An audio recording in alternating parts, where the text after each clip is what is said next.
Welcome to the Photo Banter podcast. I'm your host, Alex Gagne, and on today's podcast, I speak with photographer Glen E Friedman. Glen E Friedman got his start in photography, photographing the legendary Dogtown skate crew with skaters such as Jay Adams and Tony Alva, to name a few.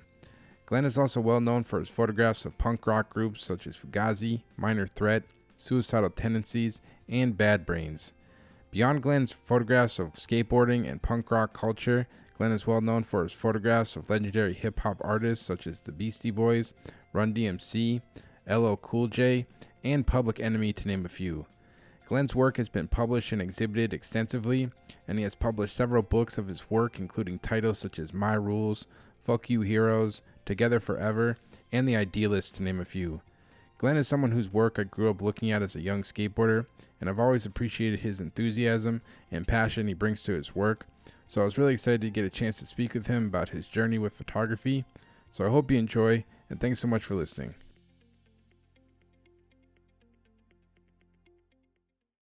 I now welcome on Glen E Friedman. Glen, excited to talk to you. Been following your work for years, big fan. And but I guess last week's been crazy with the election and everything. I guess, like, where's your mindset at? Because I know anybody who follows you on social media, you don't hold back your opinions and you're very politically involved. I guess, like, where's your mind at right now with the new president and everything? Well, we have a president-elect that's not a fascist dictator that's been in the political game for a long time. Yeah. He was probably my last choice out of all the Democratic nominees. Yeah. But I am really, really happy to get rid of the piece of shit that's in the White House now. Yeah. I don't just say that from watching him on TV. I've met him in person. I've actually had words with Dump. Wow. Back in 1999, we were sitting together at a place with some friends, and I talked to him for a minute. And he's quite a character. He should never have been in that position ever. It was a big mistake, and people who are upset about the election and feel bad about his losing, unfortunately, they just don't know that they've been conned. Yeah.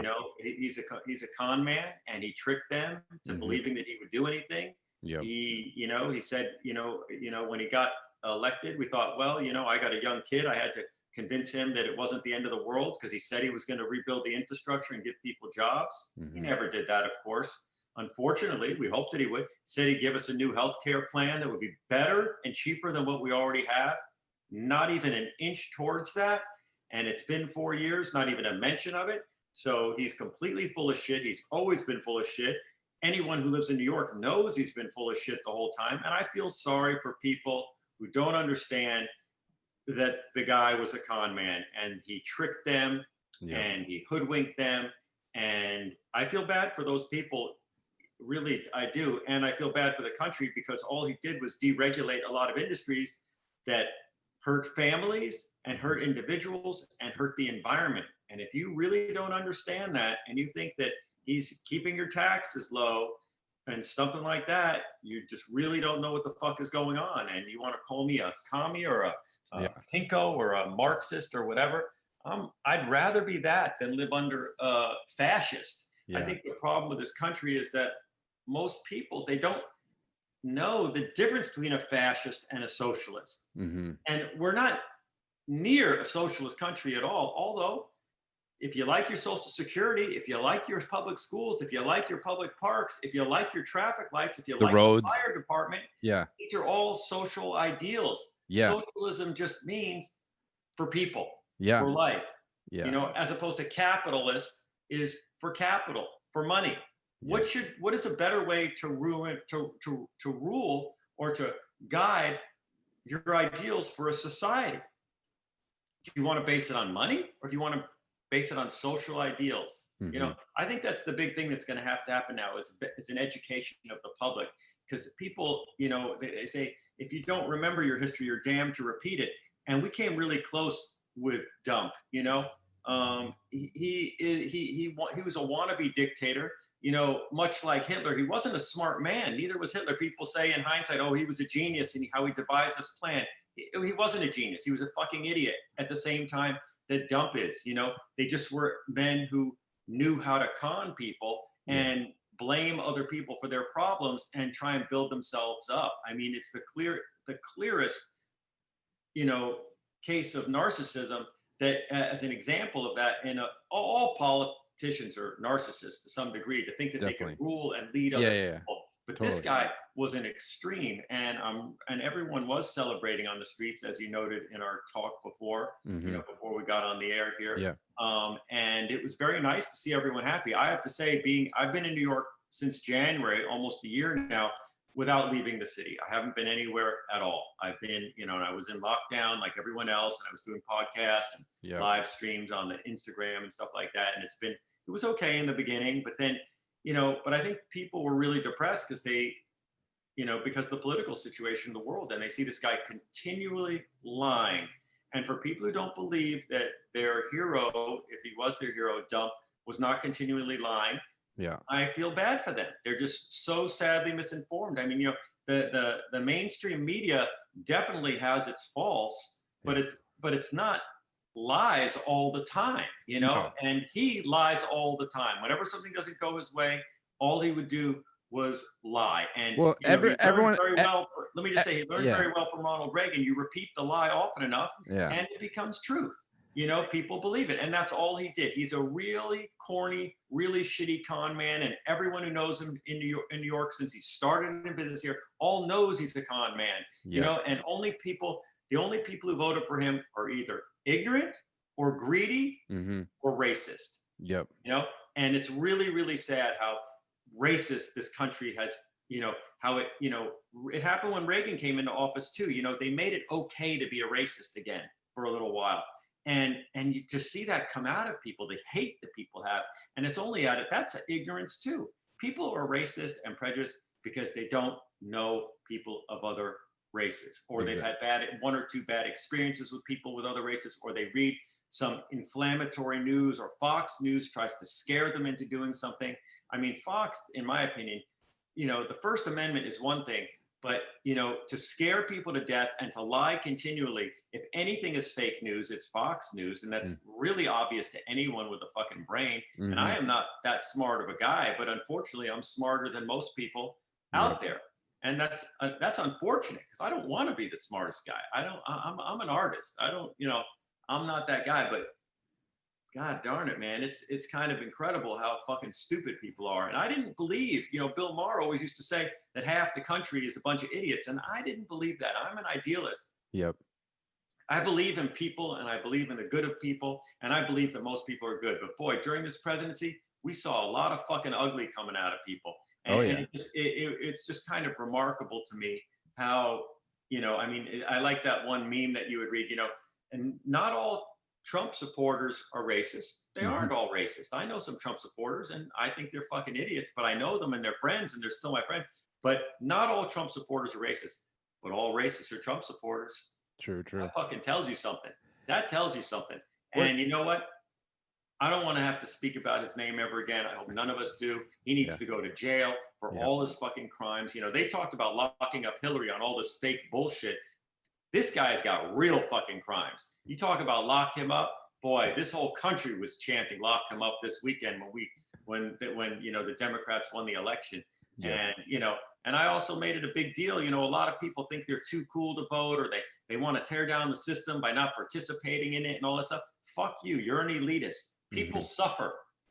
More people would suffer under one administration than another, right? And I voted for Ralph Nader every time he ran for president, because I love Ralph Nader and he's done a lot of good for this country. But the last time he ran against Obama's first term, and Obama was not my first choice. He is a conservative to me.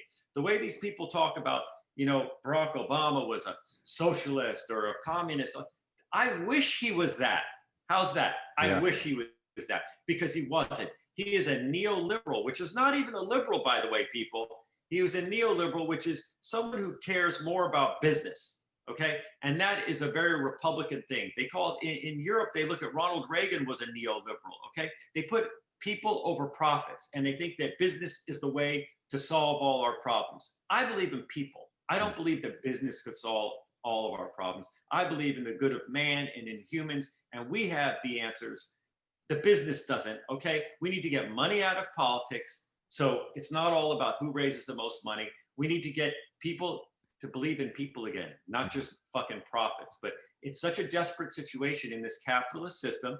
that people are led to believe things that are false, that just help big corporations make more money and Yep. hurt human life on this planet. I mean, who wouldn't be for a Green New Deal if you actually listen to what it is?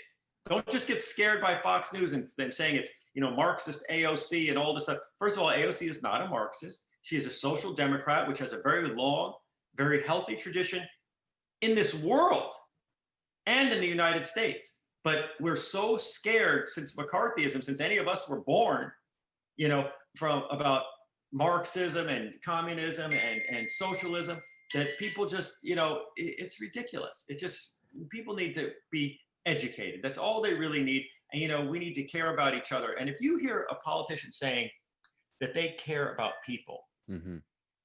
and they want to help people, and something about that scares you, Yeah. something's fucking wrong with you. Well, I mean, because, they don't trust. Well, yeah, there is a lack of trust. And you know who built that up? These fucking, you want to talk about fucking fake media. Those people do it because they want to control your life and they want to scare you and continue to watch, their news programs that are, they're making money off of you. You're being hoodwinked again. You're being lied to again by that fucking network because they want to control you and they want your money. And that's what it is. Well, the scary thing now up. is like everything's a conspiracy now because like, I mean, I have family members, like I don't really talk to them too much anymore just because they're like diehard Trumpers and it's crazy, but they literally get their news from Facebook and it's like they believe anything that's on there. And they're, like you said, there's no like sources. It's just if it's online, they believe it. And it's like I feel more not it's like everything's a conspiracy. Like Donald Trump, I was just on the news last night. They were talking about he's going back on the road and he's going to start doing rallies again to basically like it's all about confusing people and mixing people up to the point where they don't trust anything except for what's already in line with whatever little ideas they may have in their heads. Like they found a way to even get into a lot of very open-minded, peaceful thinking people. They got, they know that a lot of people in the more, what would you call it? I wouldn't say liberal, but, like people who, God, what's the proper word there? But, holistic medicine and stuff like that. They got a lot of those people to get into this, to get away from thinking because they latched into something on them. Like, people who are against vaccines, which I understand that. But I'm not an anti-vaxxer, but I do think that we get over-vaccinated. And there's the reasons I don't believe in a lot of the vaccines for everybody is because I've read the materials from the CDC. Yeah. And if you read the back, when my kid was about to get vaccinated, if you read the pamphlets, just like when you open up a bottle of aspirin, there's a little piece of paper in there that says all the side effects, right? I read the side effects on the vaccines. Yep. And people who make vaccines do have, they're immune to any court cases. The government has made it so you can't sue them. Mm-hmm. Because they're a business and you can't sue them. Just like you can't make any disparaging remarks anymore about the animal food industry, which is insane. It's a pure business running shit, getting rid of regulations, not having to tell the truth. So anyways, back to the vaccine thing. I read the papers from the CDC, which I do trust, by the way, and for the most part, and they've made mistakes, and every governmental agency does make mistakes. If you want to be an anarchist and you don't want to listen to the government, go off in the countryside and make your own little community. You could do that. Go live on a farm, grow your own food, do whatever you want. You can do that. I live in New York City. I live in a major metropolitan area. We need government here, okay? Yep. And there's no fucking anarchist who's going to tell you that you can operate a city like this without any kind of control. You can't. You need to. You have sewage systems. You have, healthcare. People don't realize that the food you eat, the government's playing a role in your life on a day-to-day basis, and a lot of people probably don't even realize it. Like the food you're buying at the grocery store, whatever, like if they didn't have like the FDA, like companies would do whatever the fuck they wanted. Obviously there's still like crazy farming shit and they're using chemicals for sure, but they're still overseeing some of it, and there's like some regulation safety so that like the general public can like safely eat food, and like there's tons of other things, Yeah. I mean, but when you have an administration, particularly Republican administrations and even Obama administration, they've gotten rid of a lot of those safety measures for business sake and to save money. The fact is that, I don't understand how people don't get, Medicare for all. Yeah. It's like I don't know how stupid they are that they think it's gonna, tax them to hell. All they have to say is that, like, okay, for a person who makes, let's say, $50,000 a year, Hmm. right? Instead of your taxes are gonna go up. How about this? Your taxes are gonna go up. They're gonna go up $2,500, maybe $3,000 a year. Hmm. But how much medical bills are you gonna save? $15,000 you won't have to pay in medical bills. Yep. So is that not a fair trade? 3,000 no tax, higher taxes, but now you can go to a hospital and not have to worry. They're Yep. going to take care of you until you're healthy again. End of fucking story. And you don't have to pay $15,000, whether it's your employer has to take it out of the insurance plan, or whether it's you paying out of your pocket, a self-employed person. My insurance is insane and it covers nothing. Yeah, that's like a real issue. Like same with me, because I'm like you, I'm an independent contractor and I pay for my insurance, but it's not that good. And I basically I avoid going to the fucking doctor because every interaction I have with my healthcare provider is a fucking nightmare. Like I got hurt on the job like a year ago, had to get like 6 stitches. No joke. I had to argue between the hospital and the healthcare provider for 8 fucking months to get them to pay the fucking like 3,000. It was like $3,000 to go to like the ER to get like 6 stitches. And it was just like, and yeah, like you said, like if people had healthcare and they weren't afraid to go to the doctor because they're gonna go into fucking debt and like and all this shit, it's like, oh, we're gonna have a healthier society, so you could go to the doctor every year and get checkups and not have to worry about getting like all these diseases and cancer and all this type of shit. It's just like doesn't make any fucking sense. It's like if you had a healthy society, we We all don't want prosper. higher taxes. We don't want higher taxes. We don't want higher taxes. All they Yeah, think about.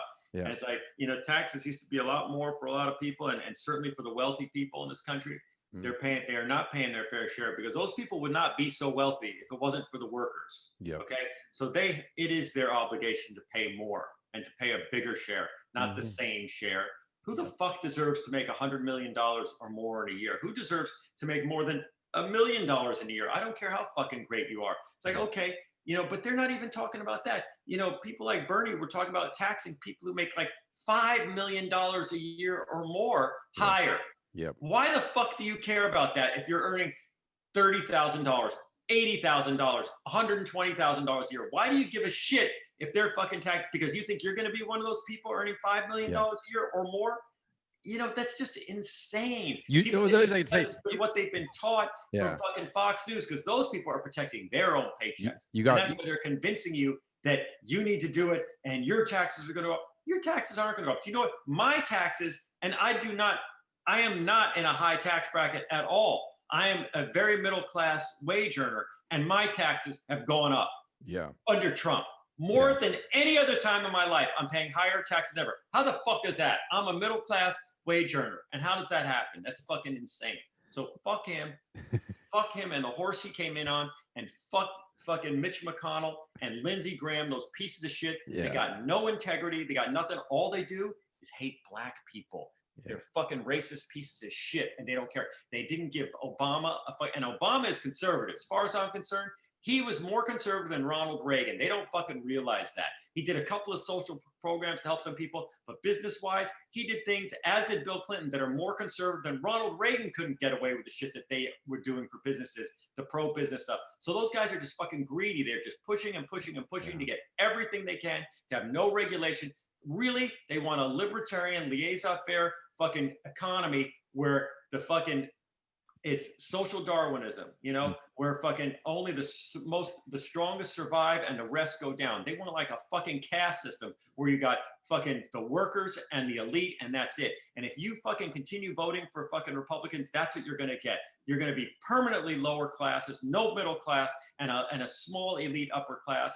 And it's like, you really don't know what the fuck you're talking about. And you want to listen to all these people tell you to vote for Trump and Trump is the greatest and whatever else, he's gone now. Fuck him and his family. They're all a bunch of fucking lying pieces of shit. That's all they ever did was lie every fucking day. And if you don't believe that, and you think the mainstream media, you've been conned, okay? Yeah. We will welcome you back into reality, but you have been conned, and you got to do some real research and some real soul searching to understand, why did I support this piece of shit? Yep. Why did I do it? Did I get conned? Yeah. am I really that dumb? Or am I really that racist? Or am I Mhm. really that greedy? That's what you need to ask yourself. Because if you supported him, you're one of those things. And 70, that's just, 70 million and, you know, people. you know, it's really sad. It's just sad.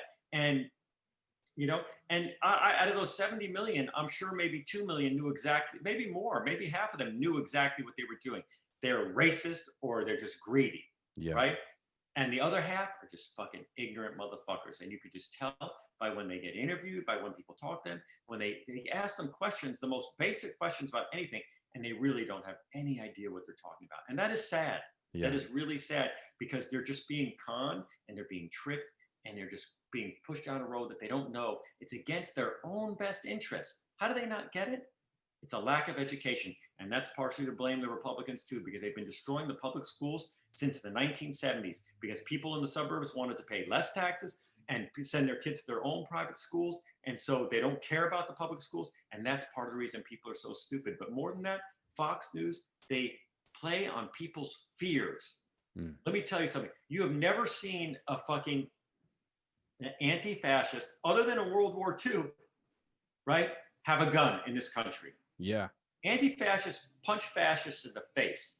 And that's a good thing as far as I'm concerned. But they're not shooting anybody. They're not starting a armed insurrection against anybody. They're trying to wake people up to see that fascism is not a good thing, people. And if you can't get that and they keep demonizing anti-fascists, Americans were the biggest anti-fascists on the planet. And that's why Hitler was taken down, right? Because we were anti-fascist. If you don't get that,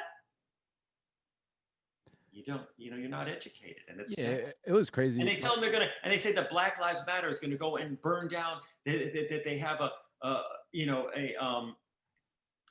their agenda. They didn't even call it their agenda. They said their manifesto. They're just using that language. There is no Black Lives Matter manifesto. If you go to their own website and you read what they want to do, they don't call it a manifesto, but the right wing uses that language because it scares people and makes them think of communism and Marxism. And no one ever said, who was a part of Black Lives Matter, that if we don't get what we want, we're going to burn down the suburbs. It's a stupid, and people in my own family had told me that they heard that. I'm like, yeah, you hear it from Fox News and you hear it from Donald Trump. They're just trying to scare you. It's fucking crazy how people are so fucking scared that they just don't get it. It's like, and again, Yeah.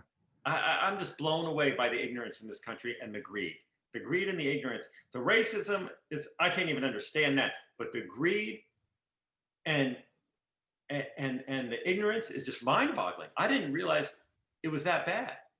And the craziest part is like all these like areas, a lot of areas that support them, like they're like living in poverty. It's like, why are you supporting this guy? He doesn't give a fuck about you. Your life hasn't changed in the last 4 years. So it's like there's nothing like you don't have access to healthcare. You don't, it's like crazy. Like that's what They're brainwashed. They're just totally brainwashed, and it's just sad. And I mean, I have to, I've been hovering, my number on my Instagram usually, it goes up quite a bit.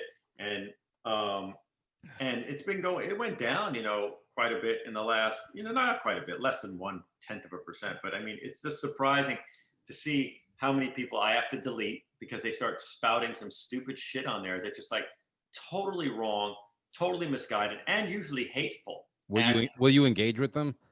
I sometimes engage with people and sometimes I don't. Yeah. Just depends. And actually, the few times I have engaged with some people, when I assess the situation. Yeah. And there's a couple of people I've engaged with, and they'd be like, "Oh, okay, I get it." And I'm actually surprised that they back down and that they get it. Sometimes they're surprised that I even reply to them. But I want to help people. That's my goal in this world, is to help people. Yeah.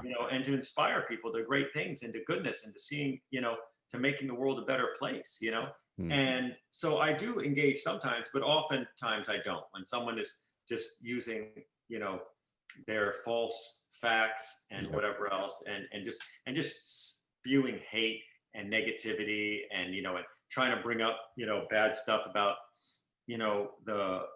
the candidates. Look, like we all know, I mean, everyone, no one is our, or at least, is our last choice, but it doesn't matter. You do whatever you have to do for less people to suffer Yep. and to get rid of fascism, Mm-hmm. quite honestly, because this guy wanted to be a dictator. And and he's just such an idiot. He's so, and you think, oh, people are like, well, he's not that dumb. He got where he is. Well, he got there by people surrounding him and just by people being, desperate. It's people's desperation that has gotten him the success that he had because they're just scared.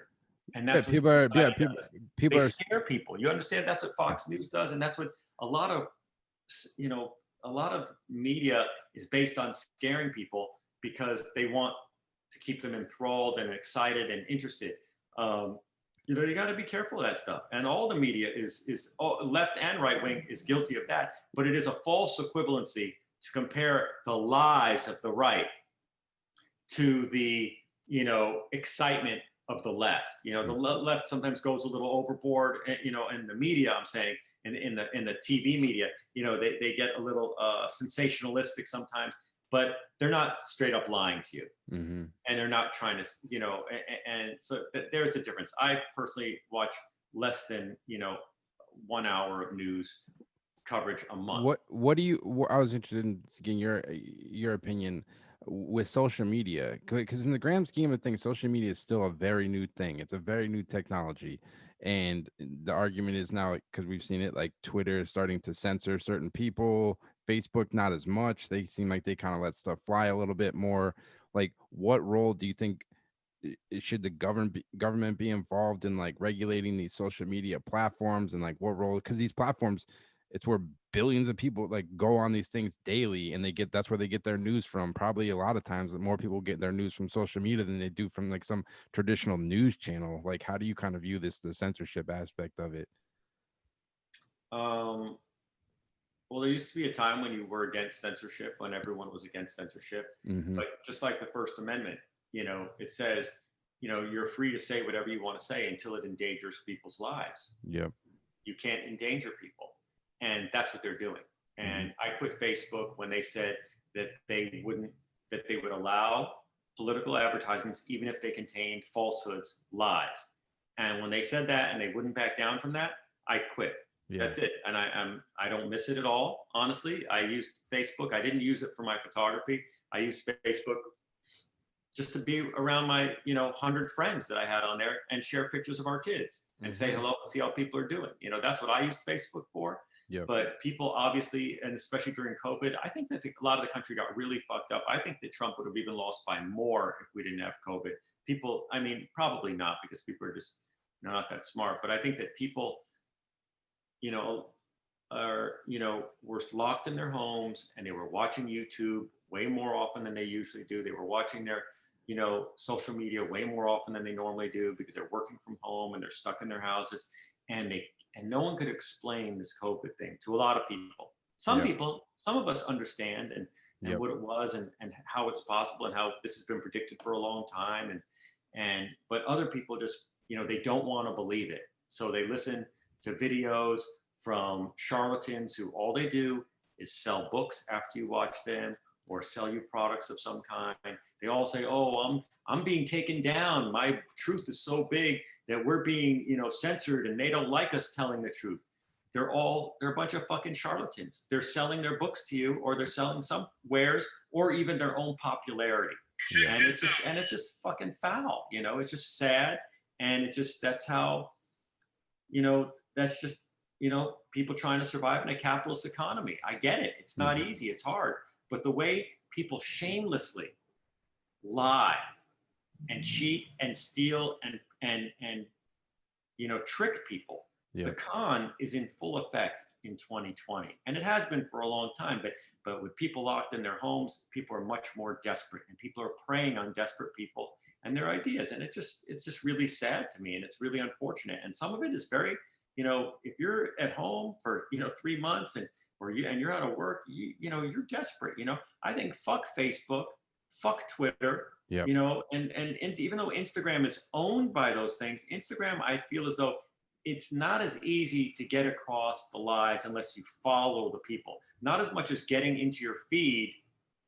Then, I mean, I guess it depends. I mean, I follow less than 200 people. I know people follow 1,000 people. So I actually see, and there's people I don't know that I follow, sure, but I'm an intense editor and I don't look at it all the time. I'm Yeah. amazed when I post something and within seconds, people I know are liking it or making comments. I'm like, geez, are they on this all day long? It's just incredible.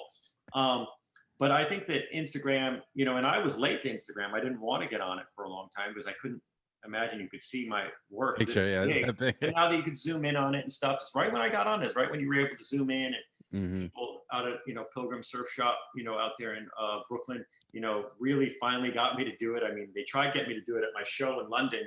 That's when Instagram was blowing up in 2014. Like everyone was there doing stuff, and I just didn't.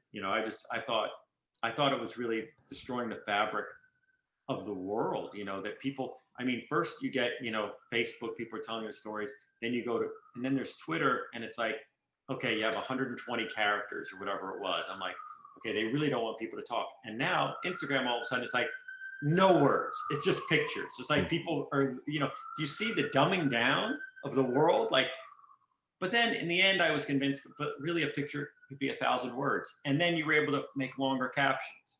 Yeah. So I finally got on there, and Instagram's been fun for me, and it's been pretty good, and people love the stories, and I've been getting great feedback and stuff. And it ended up inspiring me to write, a 5,000 word introduction to my Together Forever book. Yeah. Because of the reaction I was getting from the stories, that I was writing on Instagram. So, it helped inspire me. But I haven't posted much in a long time, just because of the political situation. Mhm. My photographs, I've been told, and people are always telling me, and I love it, and I love the feedback that it inspires them, and they continue to inspire people to this day. Stuff that I did when I was 14 years old is inspiring people, and that's wonderful, and that's great, and I love that, because that's why I created the work. Yeah. But It's good. Yeah, it's good and bad. I think it's just like, for me, it's like moderation. but that said, is like, during this time, it's like I've kind of just held back from it. I let the political discourse, run its course until we get through this particular season. And if people don't understand, Alex, and we'll get to my work when you want to, and I'm sure we've lost half the audience already. No. This is great. You know, commie bastard like me. The I think that all my work is about politics. You might not realize. You think, well, that's a picture of Jay Adams in a pool, or that's Tony Alva doing the frontside air, or Tony Hawk when he was just 10 years old at his first contest, pro contest or whatever, Mhm. or obviously Minor Threat at the 930 Club, or Black Flag at the Cuckoo's Nest, or Yep. or or Public Enemy in the jail cell. I mean, all my work is political, motherfuckers. Guess Yep. what? You might say, "Oh, I just like his pictures. Fuck his big mouth." Well, fuck you. I don't. My pictures are an extension of my big mouth, motherfucker. That's what it is. Okay. So if you like the pictures, it's the person who has those political ideals that created those images Yep. with the subjects, right? My pictures look different from others because of what's inside of me, right? And if you don't notice that, that's okay. But the people who love my work and have all the books and get inspired by the stuff, a lot of them do understand that there's a difference when this person is making photographs with subjects that they themselves are inspired by. I'm not a voyeur. I'm not just looking in on someone else's scene. I was a skater. That's why I took those great skate photos, right? I wasn't that good though. Mhm. Once we were getting over the light in pools, I was like average. I was like right there with everybody. Guys were better than me, but some guys weren't as good as me. I could ride fast on the banks, and I had a little bit of style, and I could ride, But all of a sudden, it started progressing, and I wasn't that agile, and I couldn't do it. So I started taking pictures more, But Yeah. punk rock shows, I was going to shows for a while before I started taking pictures of them. I was inspired by the people in front of me. And then 1 out of every 10 shows, I would bring my camera. I didn't carry it all the time. We were in very, kind of hardcore places where, you didn't want to bring an expensive camera, maybe get jumped. Were you, like, when you're like a young photographer shooting like that, were you kind of hesitant to start bringing your camera around, like, or was it something you had to, like, I don't know, build your confidence up as a photographer and approaching people, or what kind of made you kind of only kind of bring your camera around sometimes, you think? Well, with skateboarding, I only brought my camera on sometimes because I wanted to ride. Number one.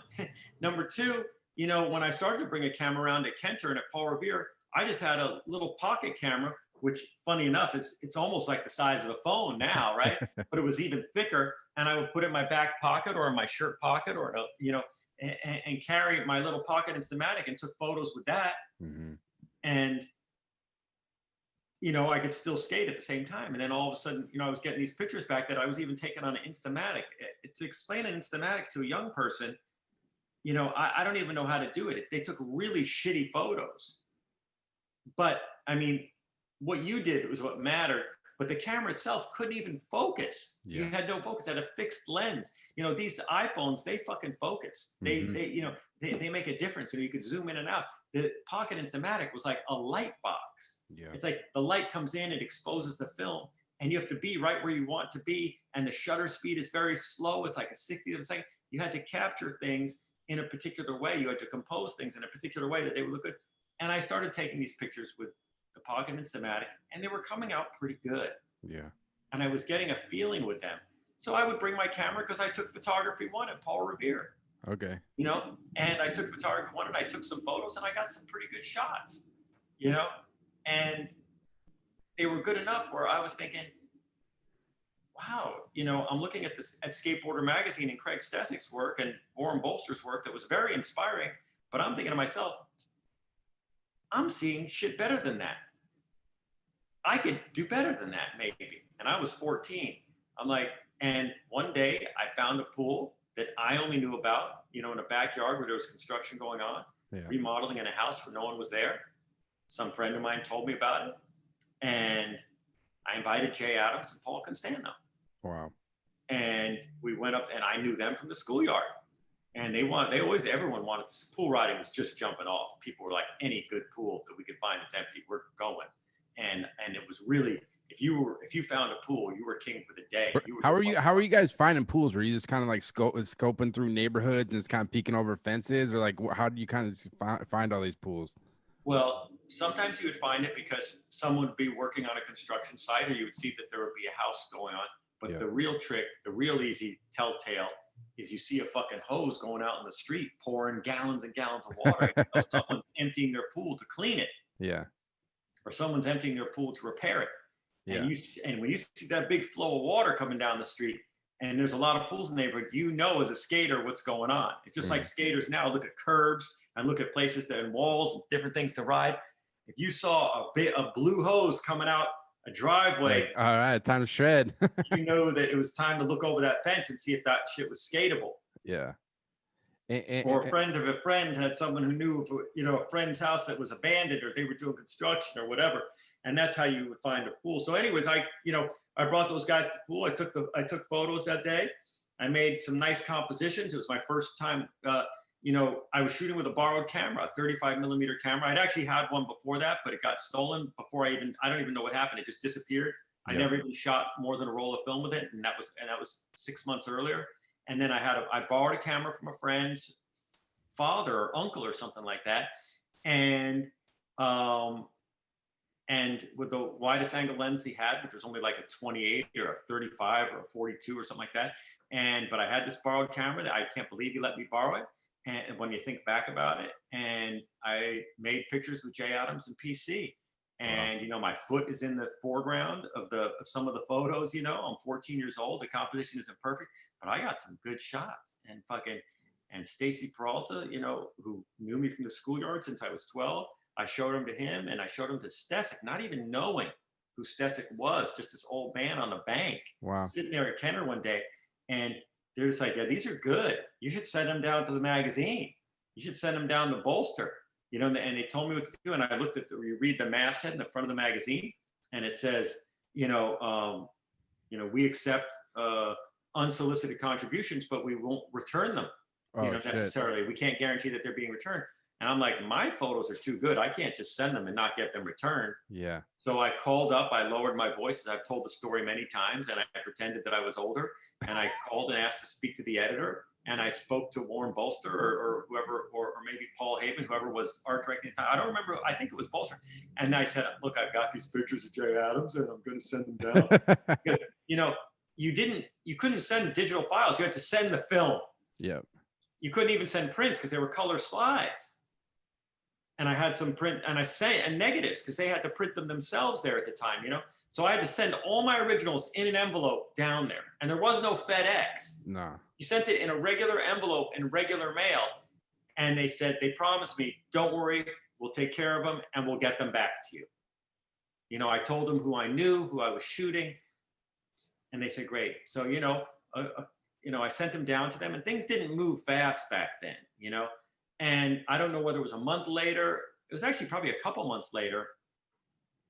I got an envelope in the mail again, with a tear sheet. Damn. And it said, and I opened it up and I was looking for the picture because there's the whole other side was covered in one shot, and I didn't even look at it. And I looked at the shot where all the text was, the contest coverage. And I'm looking at a bunch of postage stamp size photos. I'm like, where's my picture? And I turn it over and I'm like, oh my God, my picture is the whole fucking page. Damn. My name is like in 12-point type at the bottom of the page. You were like 14, 15. And I was 14 years old. And Damn. I was like, and no one knew other than the guys who were there that day that I was so young. The editor didn't know, no one knew. And it was like, yeah, I was fucking stoked. And it was amazing. It was on from that point forward. I got a full page of Jay Adams flying out of the pool, and no one had even gotten above coping before in a photograph. It did not happen before of someone doing it in that way. I mean, there were some static photos where, Jay was flying and stuff, but there was nothing like this. And even though he wasn't making it, and I was really pissed off actually at the photo that they used because I had better photos, much better photos than they.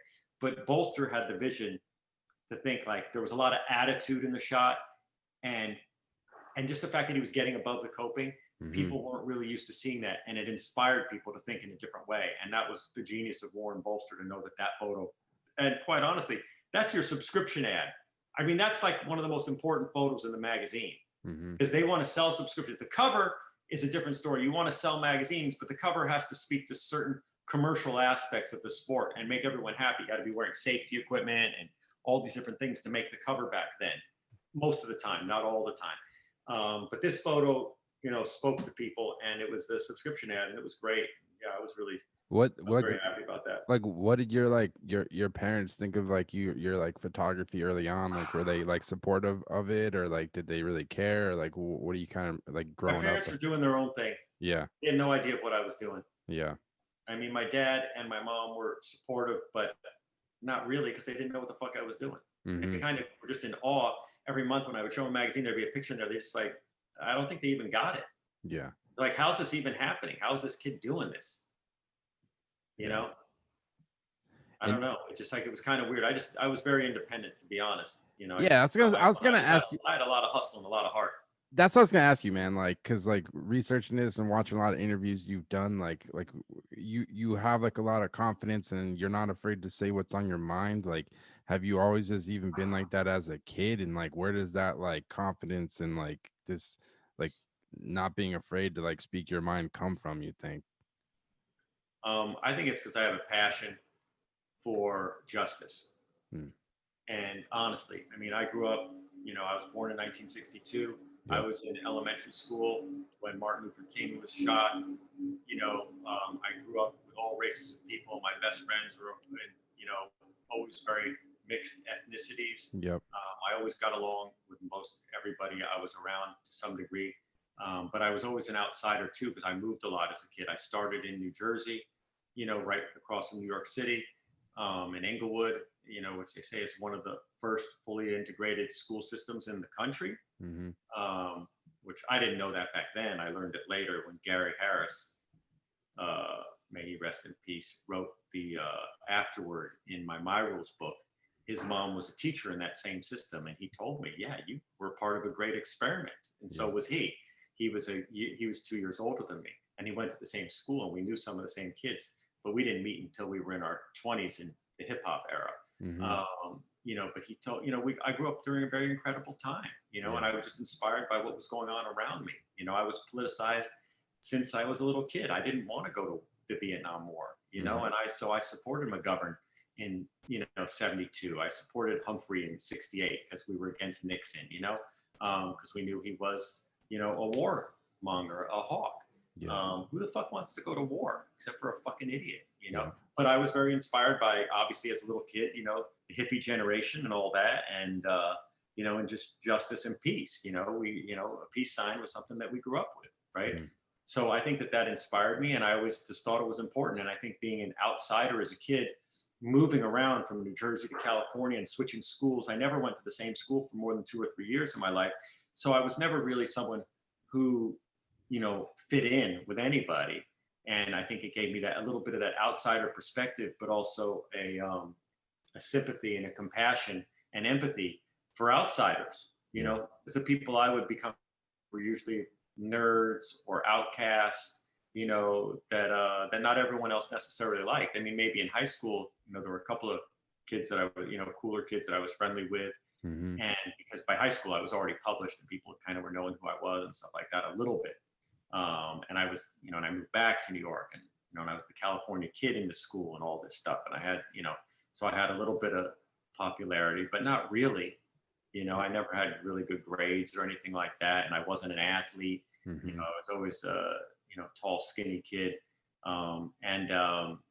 You know, so I think that just having that outsider's perspective and a little bit of a misfit thing going on is just, it always made me, you know, sympathetic to other people and other cultures that were interesting to me. And, you know, skateboarding spoke to me and say it helped my life. You know, skateboarding runs through my veins. It's part of who I am. It's, you know, it's where I cut my teeth in photography. Yeah. You know, and, you know, and the renegade, you know, way that we used to do it, jumping over people's fences and going into private property and into, you know, drainage ditches and stuff that was government property and stuff like that, and having your camera with you, or just going there to skate without, you know, without worrying about the camera and stuff like that.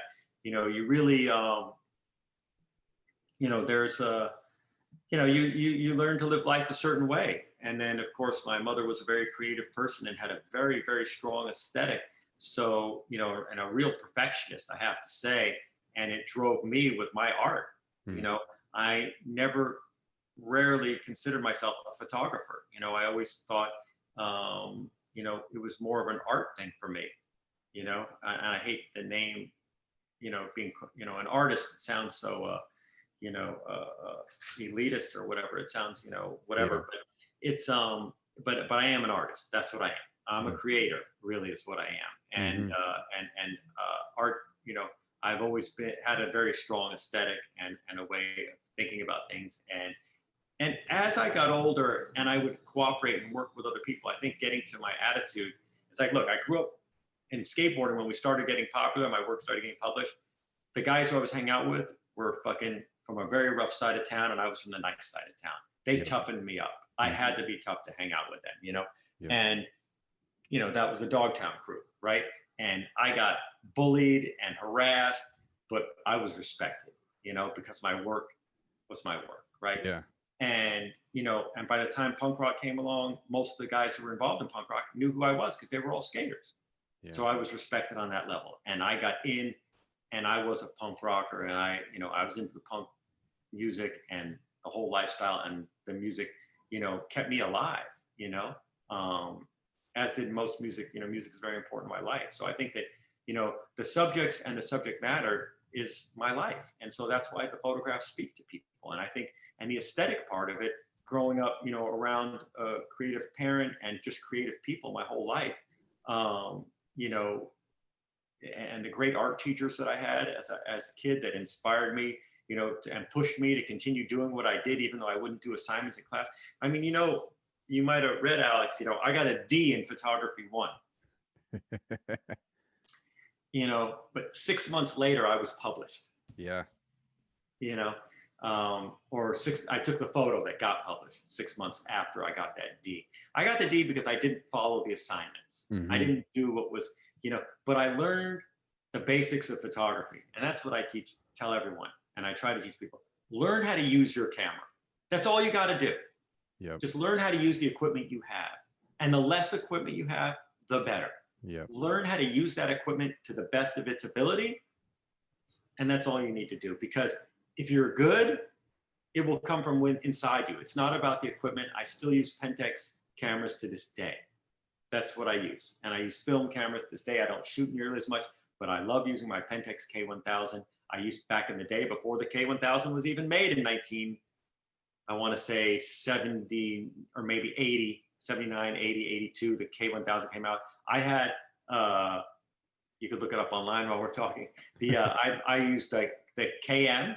Yep. And then I used the MX, and I got the MX because I was a kid and it was smaller, and it also was able to have a motor drive. And the motor drive we were getting into using in skateboarding back then to show a sequence of what was going on, Yeah. Power winder, some people called them, because that's what Canon had. They had the AE1 had the power winder, so you didn't have to cock the camera. I used it for sports, for skateboarding. Anyways, learn how to use the equipment. And then what's in you and what's in your heart and what's in your brain and the passion you have will come out on the film or on the exposure, right? And yeah, it has nothing to do with your equipment. And, and I grew up, since I was a kid, I didn't have unlimited film. I mean, skateboarder would give me like a couple of rolls of film every month, maybe 3 rolls of film. I was, and other guys on the staff would shoot like, 20 or 30 rolls in a day. I would shoot 1 or 2 rolls in a day at the most. Sometimes I wouldn't even finish a roll in a day because if the skating wasn't good enough, if I didn't like what was going on, I just wouldn't shoot, and I would get badgered and fucked up. I'm like, well, dudes, you guys aren't doing anything that's worth shooting. It's like, what am I supposed to do? And and I would push people, and then people would push me back. I'm like I'd be just sitting there, just shaking my head. No, that's not good enough. Yeah, you really had to pick your moments. Yeah, that air is not high enough. Yeah. And and certainly I didn't take a great picture every time at all. There's tons of pictures that are bad, the throwaways, especially in skate stuff and in music stuff where you can't predict what's going on. You can't predict that next 500th of a second, but you could be close to it, and and once you get enough time with it, you get better at it, and you can predict it better. I mean, another thing about skateboarding photography, I know you're skate centric, and I've noticed that you've interviewed some skate subjects here before. Yep. Excuse me.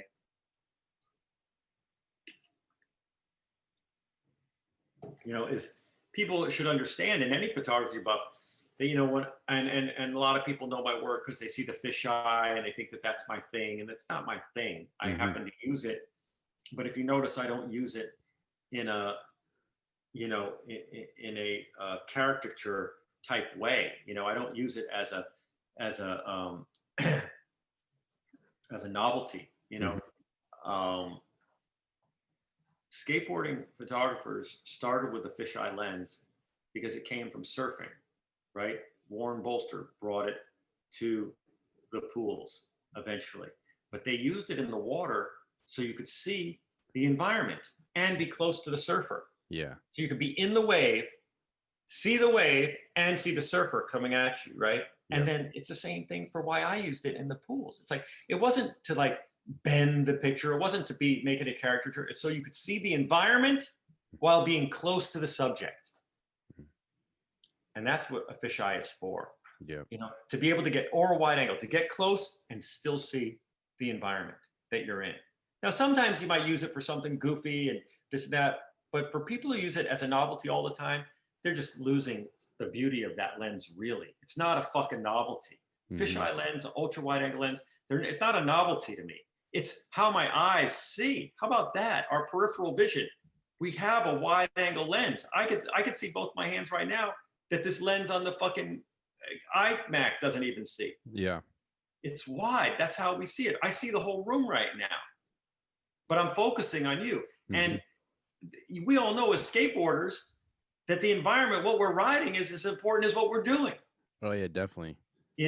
And so I don't think that a lot of people explain that good enough to people. And I mean, I'll use a long lens every once in a while for a skate shot, but there's very little character. It's always like, it's like if you ever see like a newspaper photographer like shoot skateboarding and they're not like a skater, they'll always like show the skater and all you see is like the sky, but you have no perspective of like where they're coming from. And it's like you said, like that's why they use the wide angle, because you can see like where they started, where are they coming from, where are they landing, where they're not just like lost somewhere in the picture. And just how cool the fucking pool is. Yeah. How big ass the pool is, or the thing you're riding. Now, that doesn't mean it's needed everywhere. And when you're shooting buildings and you're shooting street skating, I don't think you do need a fisheye then, because you don't need to be close to the action as you do with a pool, Sometimes you do, But when you do it, I wish they would just do it in a way that didn't distort everything so much, make it look so corny and unrealistic, and also, but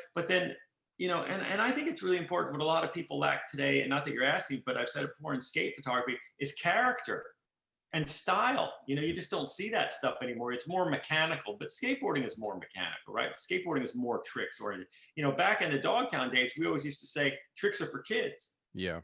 Like the cereal box, that it was tricks are for kids. Like, you just made fun of people who did freestyle, and everything that people are doing nowadays is freestyle based. If it, with, flipping your boards and little, mechanical things. We were into cruising and going fast and having style and doing slides, and turns, not fucking, all this Tech fucking stuff. baton twirling bullshit. Yeah. I look at Rodney Mullen is amazing, and he's a fucking genius, and I respect the hell out of him. And he took it to another level. And there were guys before him like Chris Dawson in the 60s, and who taught the Z Boys how to become all around riders, and Paul Hoffman on the Zephyr team, who did nose wheelies, and all these other guys who were great at freestyle. But that wasn't what we were about. I was aggression. Yeah. I like fucking aggressive shit. That's what we did. Yeah. Freestyling and practicing your tricks over and over again.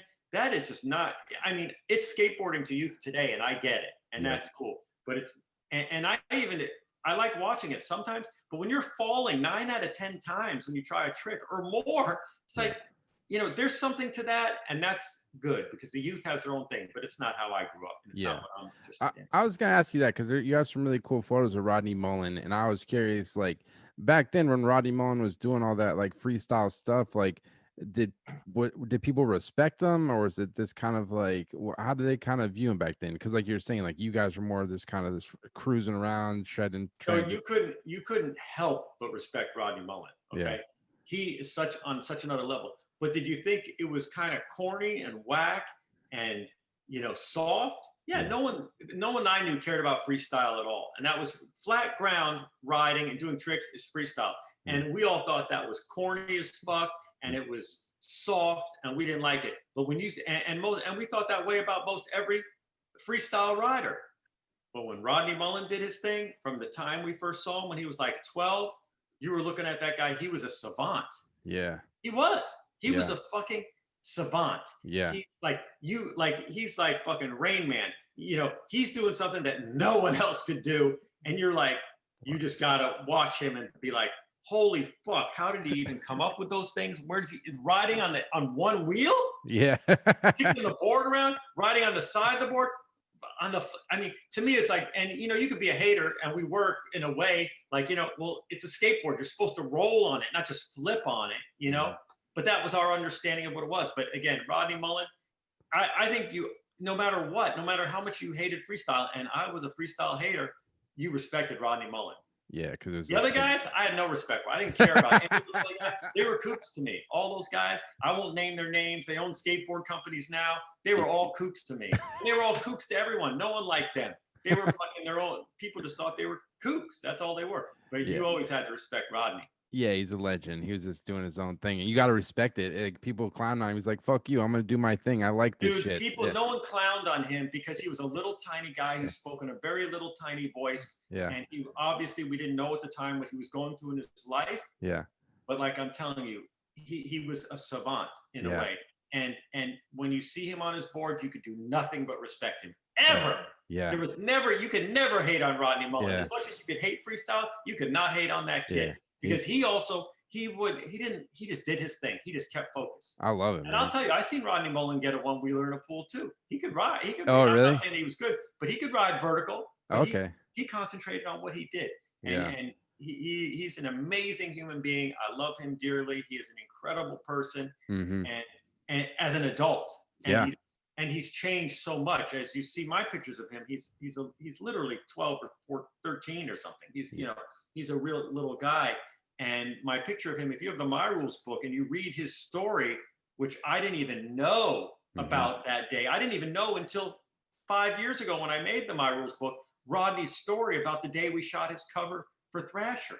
Yeah. when I had minor threat there at the same time. Yeah, he You know, lost that if you contest. read that story, he actually thought it was going to be his last. I'm not gonna even tell you the story. You got to Yeah, get yeah. the My Rules book. I have it. I read it. It was a great story. I mean, it was the longest essay in the book, was 1,500 words. Yeah. No, And I was just floored yeah. by his whole perspective of that day. I had no idea that that day meant anything like it meant to him until 30 years, 40 years later when he wrote it down for me. I couldn't believe it. The other story in that book that took me by surprise maybe was Alan Gefflin, who's he created the Ollie, and what he said was like, yeah, I started getting like recognition, and then they started flying me to California, but that's like once started becoming like a job or something like that, like he lost the fun and he quit.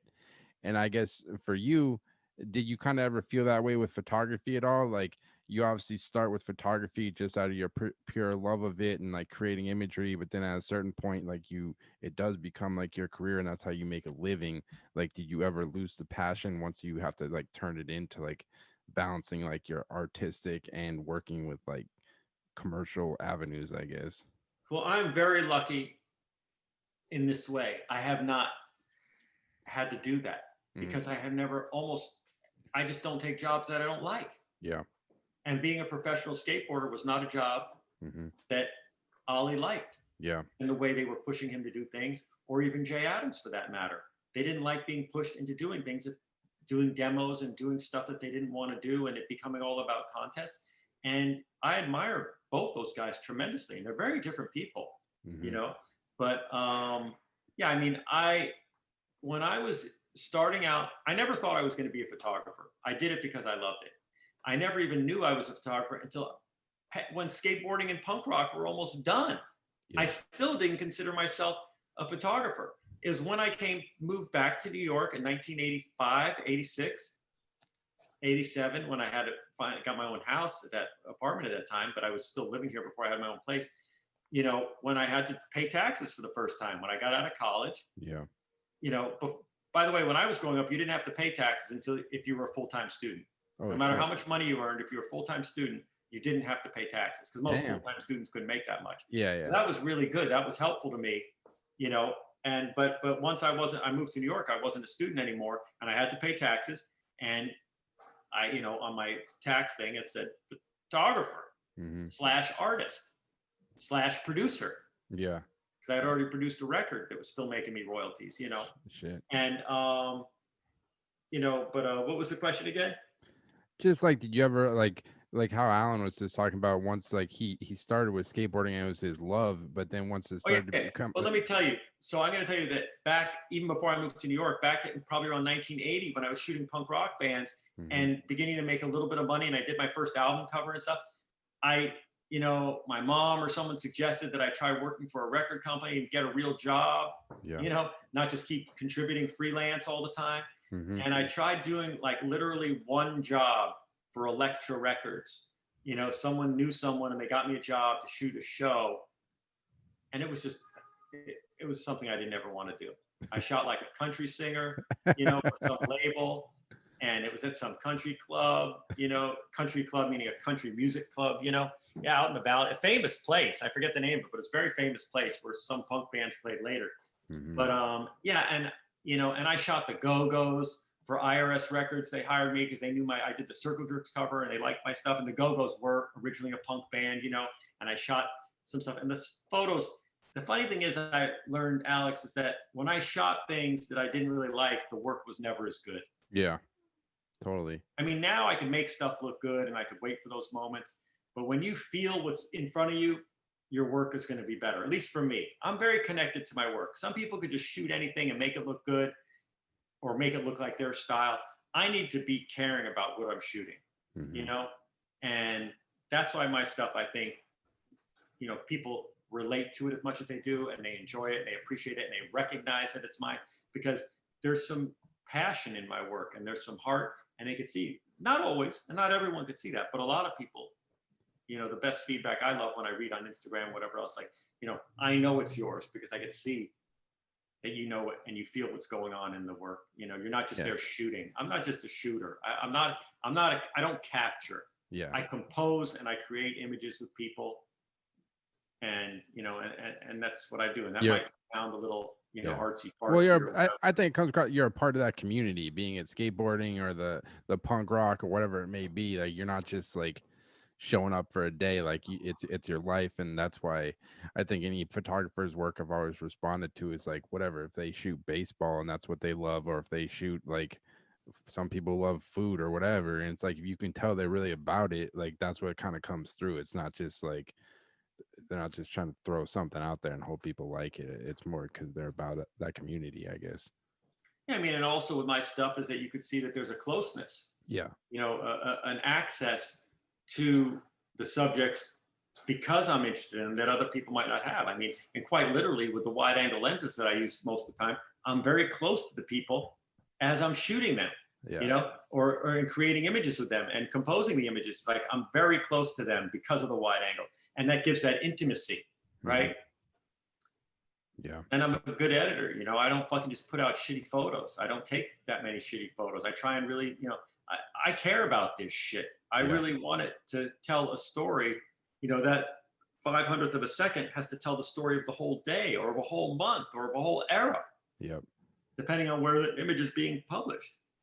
And, looking at your work, I mean, the stuff I really love is you were there from basically like the birth of hip hop. Like you're shooting like Public Enemy, Rakim, like Run DMC, all these It wasn't legendary. the birth of hip hop. Hip hop started in the 70s, man. I was there at the birth. I was there right before it started getting above ground. Got it. Well, and Alex, you got to get a background, man. Early days. No, I mean a background behind you. You're old. Your background's boring. You got to get some green screen or something and have some of the photos that we're talking about behind you. I know, dude. I've been in this space for like a year, and I don't have shit. I got to get some like picture. A poster or two. Jesus, man. Rip out some Yeah, I got to get it together, man. But when you're gonna do a video, you gotta do something. You gotta make it interesting. No, man, it's my face, man. They're here for my face, Glenn. Oh, okay. That's why mine's small in this frame. I don't need that. It's about my work. It's not about me. Yeah. When you started shooting hip hop, like, how did you what do you remember about like some of the first artists you were photographing, and like what kind of interested you about that music when you first started photographing it?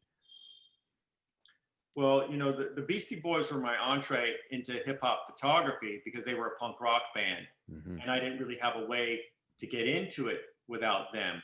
Although I did shoot UTFO right after I shot them. And then I just found my way very quickly because there was not really any good quality photography being done in hip hop yet.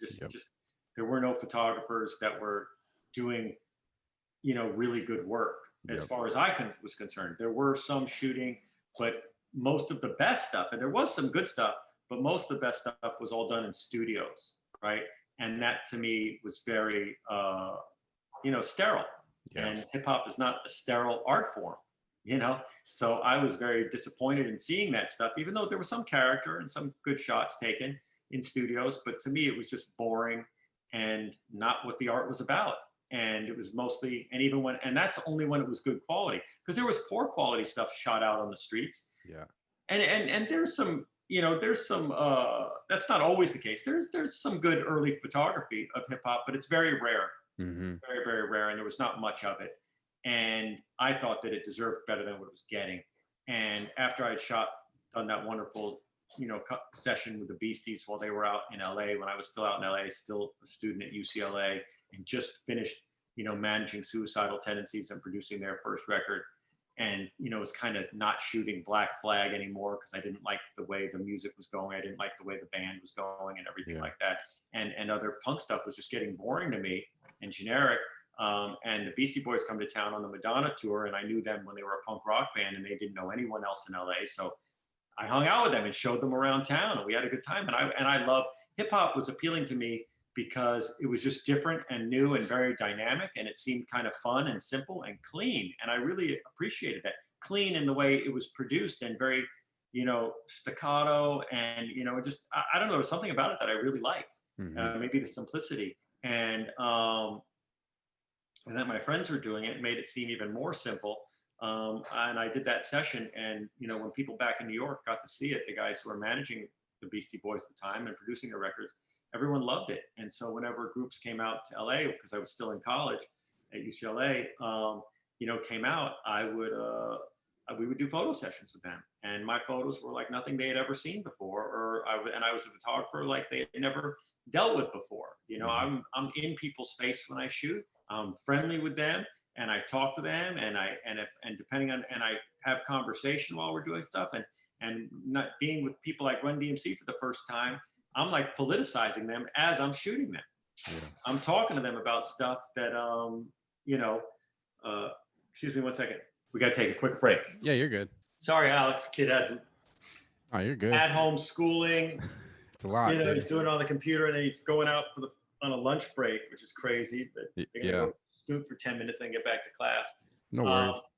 Yeah. Anyways, how's it going so far? All right. Yeah, we're good. I won't take up much more of your time. I just have a few more. Dude, questions. Whatever you want. Let's just do it right. Yeah. And I appreciate it. I want it to be good. No, it's great, man. I love talking to you.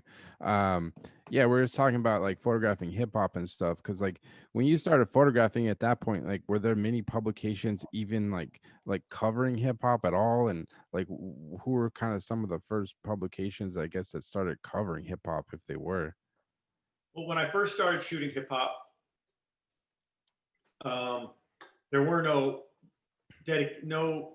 publications dedicated to hip hop yet. It was still kind of like people were trying to figure it out. I mean, there are people now that have become very famous hip hop journalists and known for that. But even back then, they didn't think it was going to last. Yeah. You know, and I won't name names, but it's kind of corny. And we make fun of those guys like, oh, you didn't even think it was going to be nothing. And now you make a living off of it. Everyone considers you a person who does that, and you're the man now. Mm-hmm. And you used to fucking disrespect hip hop practically. Mm-hmm. They did. And it's kind of funny. But no, I mean, that was the thing, is why my stuff got very popular too. And why the people, part of my responsibility to my subjects, right?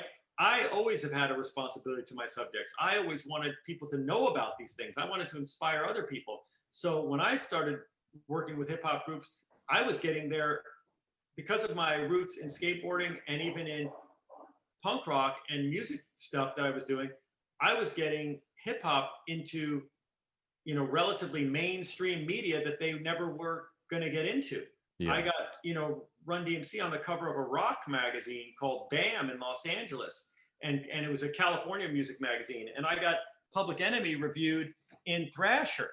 Wow. It was the first hip hop thing ever reviewed in Thrasher besides the Beastie Boys. And I got the Beastie Boys reviewed in Thrasher too. Wow. And so,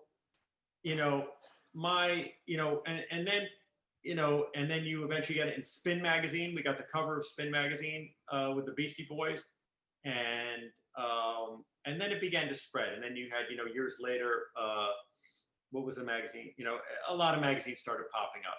Rock and Soul was the first one, mm-hmm. and then Word Up magazine came later, and they were pretty ugly. They were pretty ugly publications, but they were made by publishing houses that were used to working in the urban areas, and they, and the style of them was pretty low budget. And, but newspapers were interested very early on. I mean, I got my contents page shot of Eric B. and Rakim in the Village Voice, which was a really big free paper in New York at the time, or maybe it was $1, I don't remember. And, and that was a really big deal for me because I loved the Village Voice. It was, in the punk rock days, that was a big, it was just a very important newspaper back then. And, and then of course, New York Times, and, started covering it and all that stuff, and they had their own magazines. But, I guess I started doing more, record covers is how I was beginning, is what I started doing, because my stuff was, Rick Rubin and Russell Simmons, they became my best friends at the time because of and we all met because of my Beastie Boys photos. Mm-hmm. But then, as soon as they came out with Run DMC to do American Bandstand for the first time, that's when we really connected and became good friends for life after meeting that day, on that. And, but we had talked a lot before that because they had loved my work. They loved my work, and they paid for it more than they'd ever paid for anyone else's work, which was like $400 at the time for like, a bunch of photos and to use for press. And of course, as soon as they met me, I was going to start doing the important album covers that I wanted to do, because I wouldn't do every album cover, or if it was a group that I didn't particularly like and Russell really wanted me to do it, I would do it, Yeah.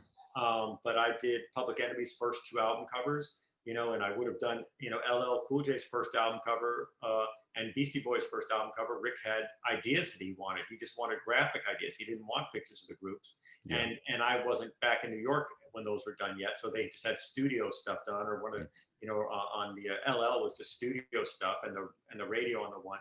But I did the the second album cover for LL, and Beasties just had their friends shoot the inside at the time, and that was all before I moved back to New York, and then of course that airplane on the cover.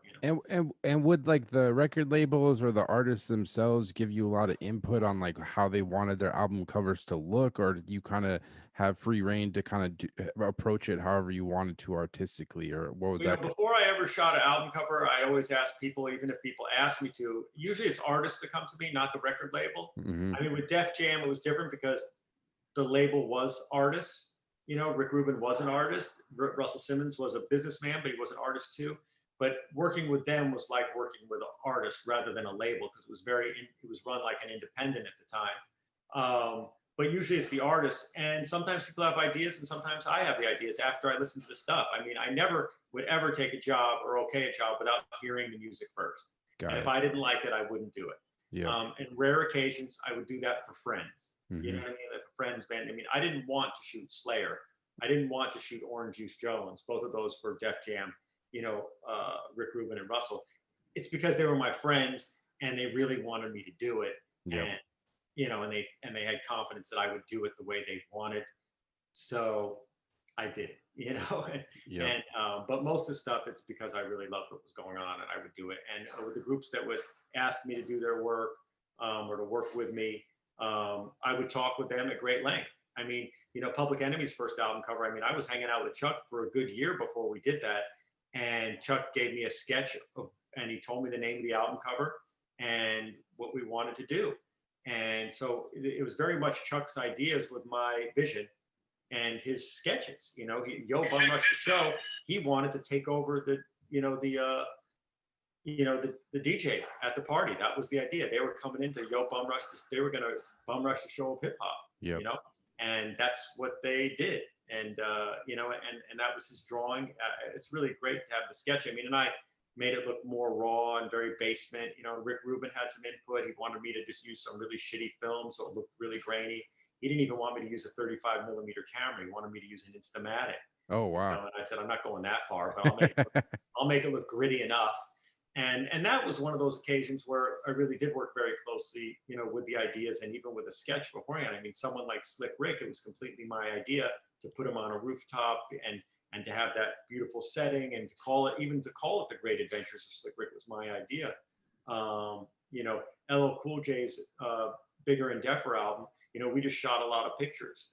No one knew that day what it was going to be that we were going to use for the album cover, but when we were out there that night and experimenting with the time exposure of him standing on his car in front of the school. I don't even, made me think of that at the time, but I just thought it would look cool. And I got him to pull up on the curb and lean against the fence, and we just did that shit. And I only had 2 exposures of him. Damn. On there taken with, I used the 6x7 camera that day. I haven't, in my entire life, I probably didn't even shoot 10 rolls of film on my 6x7 that I still own. I should probably sell that to somebody if anyone uses those cameras. They sell good now. Yeah, I've got a great case of equipment, all lenses and everything. But yep. Anyways, but that LL one, yeah, I mean that was and I shot pictures in his grandma's basement that day. We didn't know what was going to be the cover until we got everything back. But that time exposure for the front cover of Bad, it's a time exposure, so it's a little bit out of focus because he's moving. If you notice everything else is sharp, it's because he moved. It's a little out of focus. So but the composition on it was so good that we just went with that. The graphics are all corny, but the photograph speaks for itself. Yeah. And like, how do you approach, cause like portrait shoots, because it's interesting looking at your work. Like obviously you started with skateboarding and it's action, but then it looks like when you started getting more into music and stuff, portraiture became a big part of your work.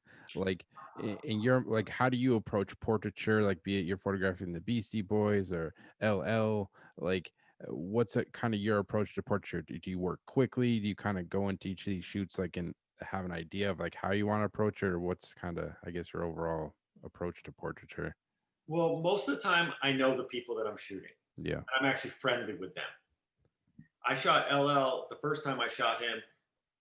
He only had one single out, and no one had even seen what he looked like yet. Yeah. And I was just waiting for Run DMC to come pick me up to go shoot out in Hollis, Queens, and we shot in the neighborhood, of the Rush office out there by Madison Square Park, and just from that, I mean, everyone I shoot, mostly when I shoot their portraits, I know them, Mm-hmm. and later on in life, they knew me, Yeah. and they respected my work, so they listened to me. What I do is most often I don't shoot that much anymore. I shoot pictures of my kid. Yeah. I shoot portraits very rarely. I did a band shot last year with some friends because they really asked me to and they really wanted me to, and I really didn't want to do it. It's my least favorite thing to do, but we did it because Yeah. 4 of them ganged up on me pretty much and really had a lot of respect and were very nice and very cool. And they're all good guys, but I really didn't want to do it, but I did it. And we had fun doing it. In the end, we had fun doing it. And what I like doing it is just hanging out with friends, walking around an area where we're going to meet and just looking at compositions and just looking at backgrounds and feeling something. And then knowing the people that I'm shooting and portraying, knowing their personalities and trying to bring that out in the photographs and make them look cool. Really, that's the real goal of all photography when I shoot portraits, is particularly if it's men or women, but men in particular, because I don't find them as beautiful as women, is to make them look cool. Yeah, that's what I always liked about the Beastie Boys stuff. It just look like you said, they're your friends. So it's just like the photos is like, it's just like, yeah, you're hanging out with your friends. It's kind of like wasting time almost, like how any normal person would. Is whatever it is. It's kind of whatever the day might bring. That's why I always kind of enjoyed about those pictures. It's just like, but they're very strict compositions as well. You have to realize, respect that. Sometimes they don't look like it, but I am telling people to move their nose to the left, chin up. I'm positioning everyone almost all the time, and for some people they really hate working with me, but they like the results. And other people, just love it the whole time and they have fun and they see that. And most people right away, I've heard, and what they tell me is just, like working with me is not like working with anyone else. I'm very, very particular and I just do it my way. And sometimes we won't shoot a photo for an hour. We'll walk around and I'll look through the lens and no, it doesn't look good. Let's move on. You don't look good. You don't look cool, or the situation isn't cool. So we'll take our time. And I'm not good at rushing. But when I've done it on occasion, when I shoot pictures of Noam Chomsky or these political figures or Cornel West, people that inspire me, you don't have long. You just have a minute or two.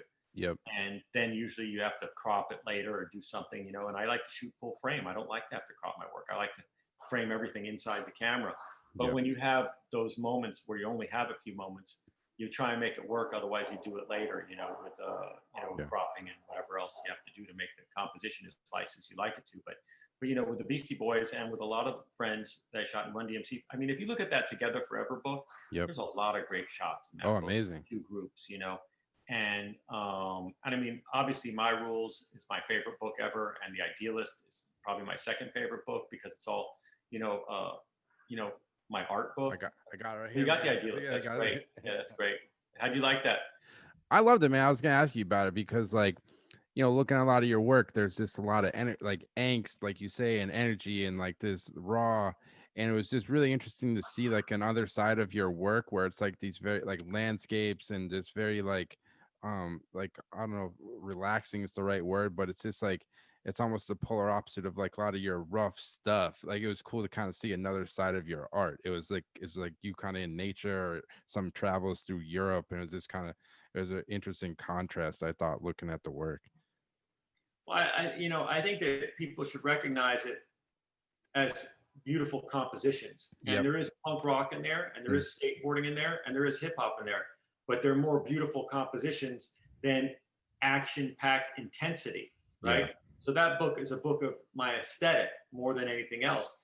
But my aesthetic is also very political, and there is a story being told on a lot of those pages that sometimes is very obvious, sometimes not as obvious, but it is mostly a book of composition, how one page will flow into another, or the stories will, oppose each other on opposite pages. Yeah, I guess like what was kind of your goal with that book, The Idealist? I really enjoyed the like quotes from like Cornell West and how he kind of viewed being an idealist, and like I guess overall, what was kind of your goal putting this book together? And what about Ian Mackay? You Yeah, know, him too. he's got a great essay in there. Ian Savonius has a great essay in there. Ralph Nader gave me words for that book. Yep. The goal with that book is that I had already had Fuck You Heroes and Fuck You 2 come out, and I wanted to make a book of, my aesthetic.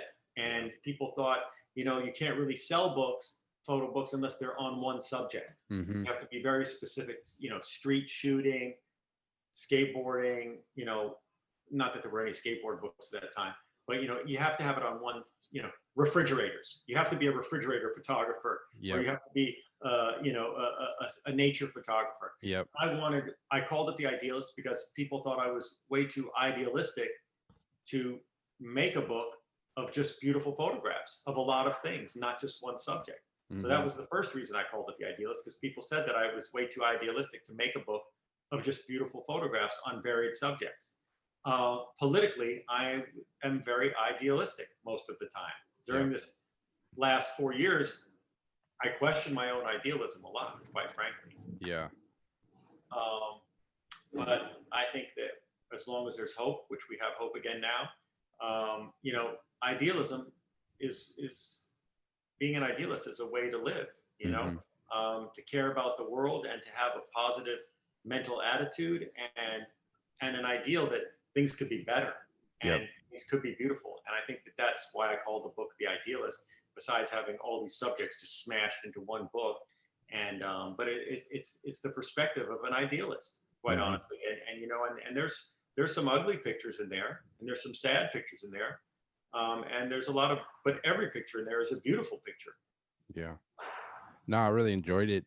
And one thing I was really pumped to talk to you about, and everyone knows you from your skating and your punk rock photos and hip hop, but you have an interesting connection to Doc Ellis, legendary pitcher, MLB pitcher. How did you kind of first meet him? Because that one kind of surprised me when I read about it. Yeah, that story.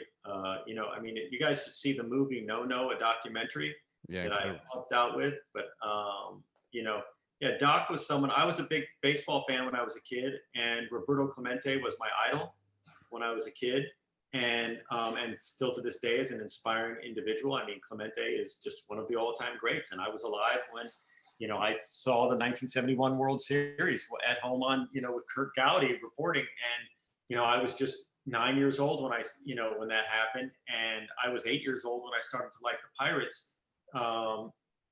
Maybe even a little, I guess I was probably 8 when I started like the Pirates in 1970. Yeah. And I just liked the Pirates probably because I don't know what attracted me to them, but I just liked them. Yeah. And probably because I was a pirate at Halloween, and I don't know. I mean, maybe it was even before I was 8 that I liked the Pirates. And I just liked the name, and it was cool. And then I learned about the players, Clemente and Stargell and the lumber company, and they were just a badass group of time. Yeah. And I just loved them. And Clemente was just someone I idolized.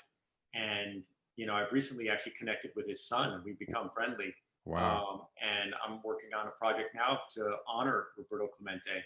That's amazing. For Roberto Clemente Day. But I was at a game, and just, as you guys know, I'm loud and I'm opinionated. And I was always that way my whole life. And I was at a game in the front row. I was probably, I'd have to say 11 years old. And I was just screaming, before the game for autographs, just yelling at the players. And Doc Ellis is looking at me. He just shakes his head. And he's looking at me. He's like, why are you yelling? Because a lot of the players, they're just practicing and they're just like ignoring people. So I had to get some attention. Mm-hmm. And he struts on over and he just says, relax, man, I got you, And so he gives me an autograph and we just start talking. And I start talking, and I'm wearing a shirt. I'm actually wearing a shirt. My dad had taken us to the Hall of Fame earlier that summer or the summer before. Yep. It's at Shea Stadium in New York. And he sees me wearing my Willie Stargell shirt. I didn't get a Clemente shirt because he had passed away. Mm-hmm. And, I'm a kid. You don't think of wearing a shirt. He wasn't, you just didn't think of getting a Clemente shirt because he passed. Yeah. You didn't realize it would be something to honor him. You just didn't think like that yet. It was too soon after the fact. So I just had my Stargell shirt that was a 100% nylon black shirt with yellow letters, hand sewn. I got it at the Hall of Fame. It was the most expensive piece of clothing I ever had. It was probably like $22 or something, maybe $18. And you couldn't buy jerseys back then. They didn't sell them to the public. Team had the jerseys. That was it. Oh, wow. They were handmade for the players, and that was it. You couldn't buy them. You couldn't go and get replicas, nothing. The thing that I had, the shirt I was wearing that looked nothing like the jersey, was the closest thing you can get to having a Pirates jersey. And it was my most prized possession, honestly. And so Doc came over and he's talking to me, and I asked him for his autograph. Then he starts pulling at my shirt. It's like, why are you wearing this shirt? Why are you wearing this corny shirt? You should have you should have a real Doc Ellis shirt. I'm like, what are you talking about? Like, what do you mean? Like, this is my favorite shirt. Why are you saying that? I didn't use the word diss, but he was basically dissing my shirt because people didn't use that word yet. Yeah. I'm like, why are you dissing my shirt? What's going on? And he starts harassing me over my Willie Stargell shirt, and he was friends with Stargell. They were all very good friends, and Doc was just the nicest guy. And he just befriended me. He was talking to me. So he says, look, man, and when he said the Doc Ellis shirt, I said, I don't know, where do I get one? Tell me where to get it. I'll get a Doc Ellis shirt. I don't know what to do. I thought it'd be like a hand-painted shirt. People used to airbrush shirts back then, and that was like a popular thing. And I even had a Big Daddy Roth, the hot rod painter, designer T-shirt that was hand-painted. I got it at a car show, and I thought maybe he meant something like that. Yeah. And so I'm telling the long version of the story. And so then he said, look, do you know where the press gate is? That's where and I knew where the press gate was. I've been to a lot of games. My dad knew another baseball player, and we knew where the press gate was. And so he said, come there at so-and-so a time. When I know I won't be pitching any more today, I'll see, come there. I'll see if I can find you one of those shirts or something like that, whatever. At the second game, the doubleheader, the seventh inning, I go right where I'm supposed to meet him. He struts out with fucking platform shoes like this, a red fishnet shirt, black silk pants, pimping. Swag. Like you would be in 1973. You know what I'm saying? Just pimping completely. That's what he was known for. And he comes out with a little brown paper bag. People are yelling, and the game's not over, but people know that's where the players would exit the stadium. Yeah. And players then, it wasn't like high security like it is now. There was a little security, but they would go from there to their cars in the parking lot. They had a special parking area. Yep. And they would go and they would drive home. Yeah. Unless you were out of town player, and then you would get on the bus. And you'd leave from the fucking parking lot, It wasn't so crazy like it is now. Celebrity culture, people were into movie stars and stuff, but people were like human. Yeah. They weren't superhuman, Baseball players had winter jobs. Yeah. They didn't have, the union wasn't that strong yet. And it's, they weren't making anyways, yeah. The Doc comes out with this paper bag. He comes strutting out. Walks right to me, right straight to me. Everyone's screaming, yelling. He's come right to me, talks to me. He says, don't open this here because you will get jumped. Wait till you get back to your seat. I got a little brown paper bag all folded up, and I go back to my seat. I run back to my seat because I'm just a little kid in the stadium. And, 11 in New York back then, even at the stadium, it's pretty sketchy. Yeah. Shea Stadium. And so I go back to my seat, and I'm with my dad, and I open it up. And I opened the bag, and I just closed it right back up. Fucking jersey was in the bag. Wow. He gave me his jersey. That's crazy.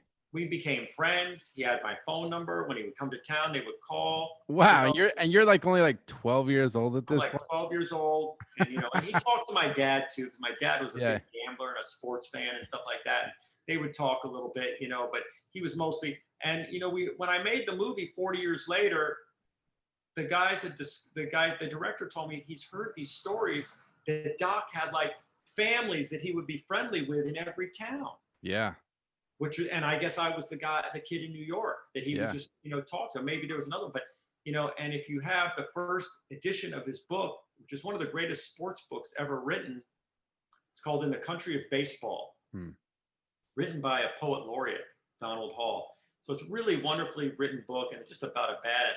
If you buy the first edition, you don't get the whole story because he just got signed to the Yankees when that book came out in 1976.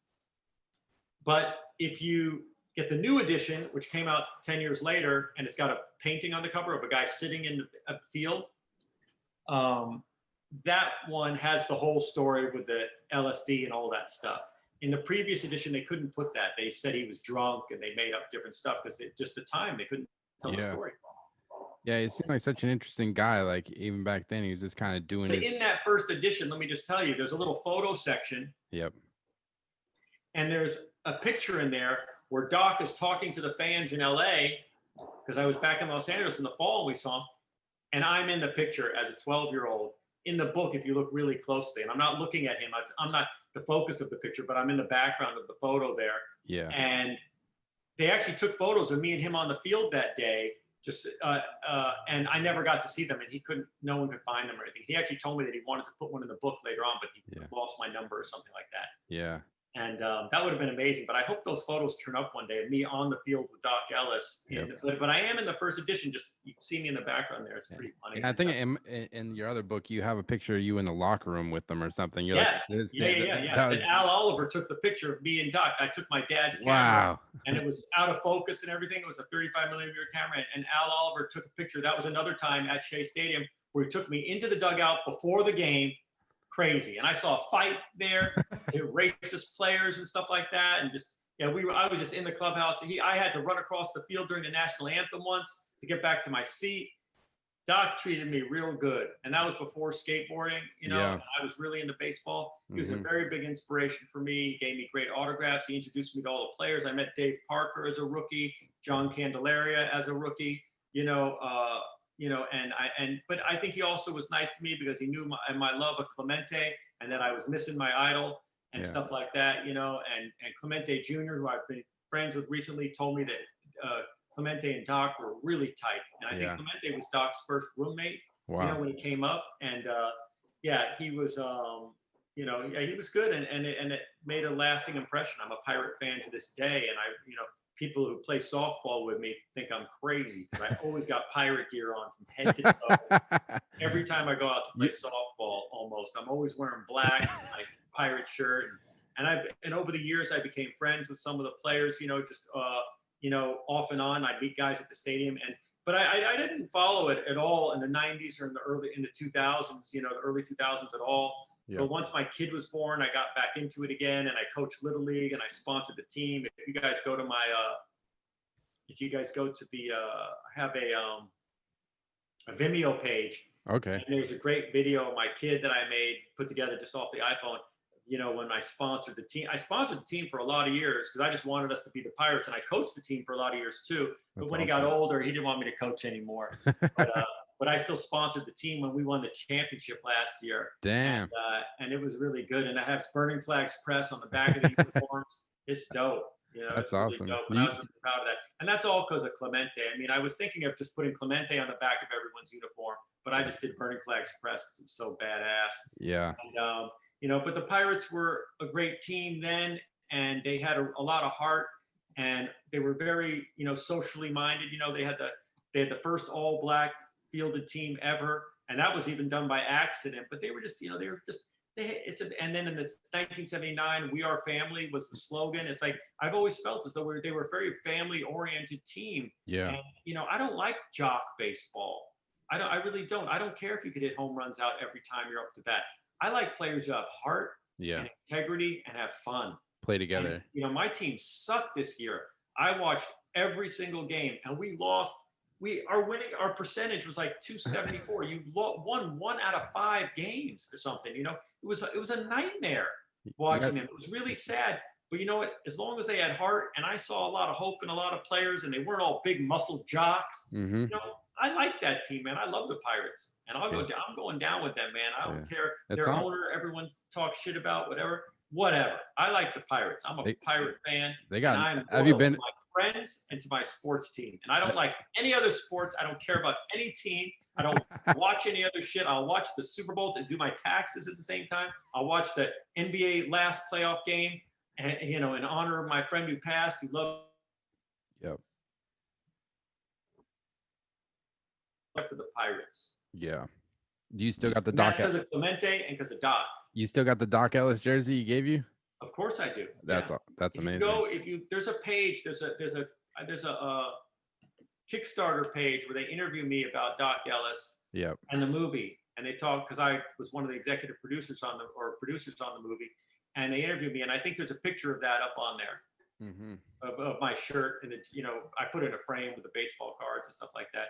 But this in the current Pirate lineup, I mean, I was very friendly with Clint Hurdle, the old manager. I was sad when he got fired. He was a great guy, and my son and I became friendly with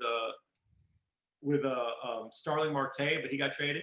But our current Pirates that we're friends with, Josh Bell and Joe Musgrove, I got him a skateboard, a Dogtown board. He was a skater. Wow. And of course, Trevor Williams and me, I talked to him a lot. He's a punk rocker, because of COVID, I found out that he grew up on Minor Threat and the Germs and Black Flag and stuff. And I connected with him on Instagram, and we talk almost after every game. Trevor Williams is a great guy, and I got him a Dogtown board.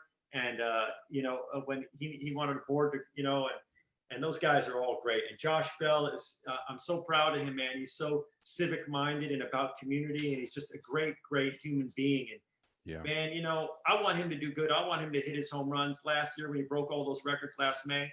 But he's a good person, and you know what? I like good people. Definitely. And if he was a good guy and he was on the team and he wasn't doing well, I would still love him because he's a great human being.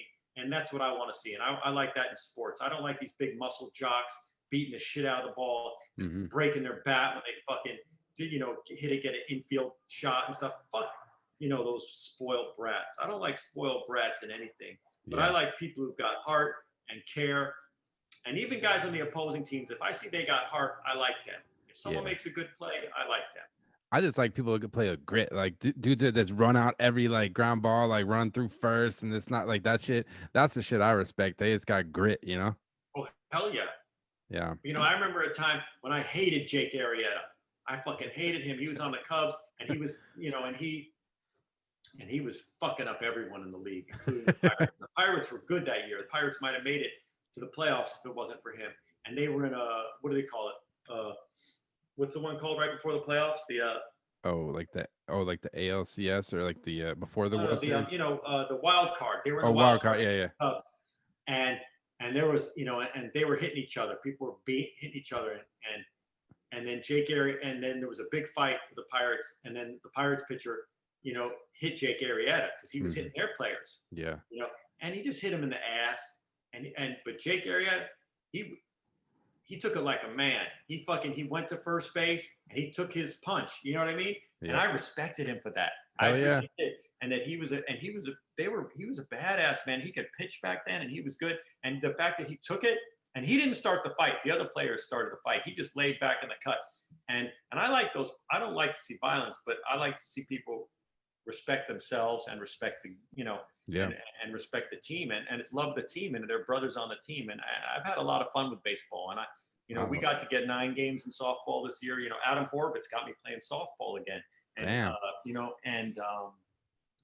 And I play in another pickup game too, and I got a lot of fun playing softball, man. That's awesome, man. Well, sorry to go on that tangent. No, I love baseball, man. I was excited to talk to you, but I didn't realize you had that connection. So it was a great story.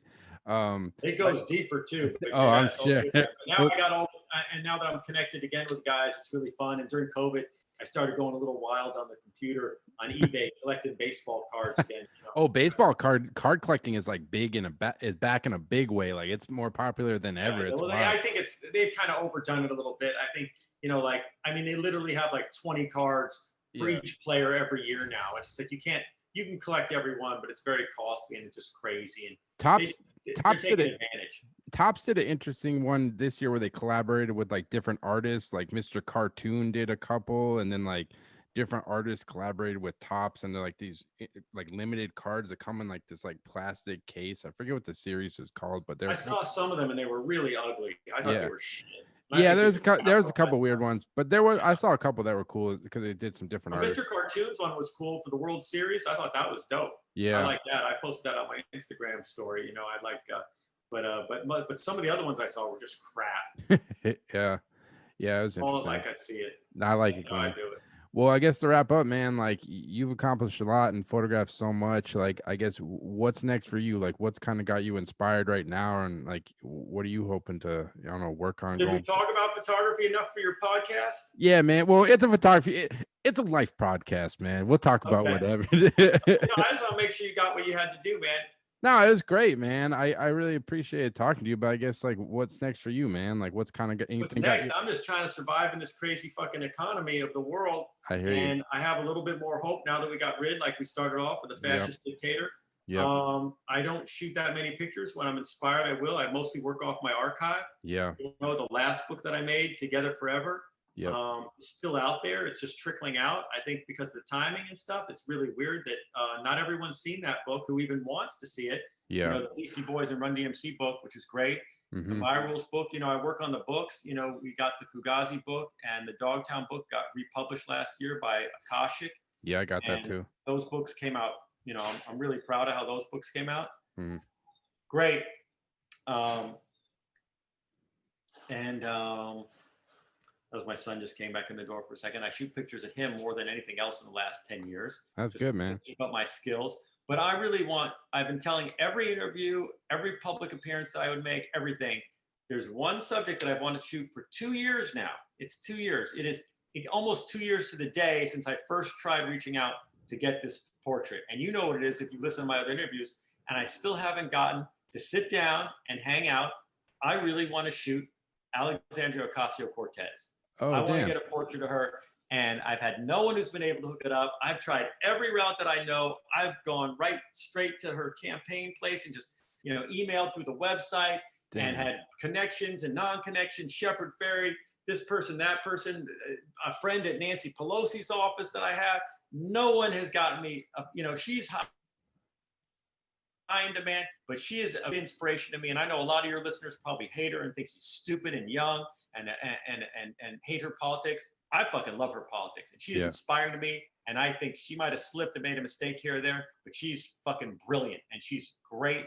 And our country needs more people like her, and we're getting all gas, no brakes, man. I like it, dude. you know, I love her, and I want to shoot a portrait of her. Yeah. I wanted to shoot a portrait of her 2 years ago, right when she first got elected for the first time. Okay. And because I like to get people before everyone else does, you know, and that's part of my thing. And it's kind of, I don't like shooting people who've sat in front of 100 photographers. Yeah, it's, you know, it's like, why? They've already been photographed, but people are like, well, they need your perspective. Well, okay.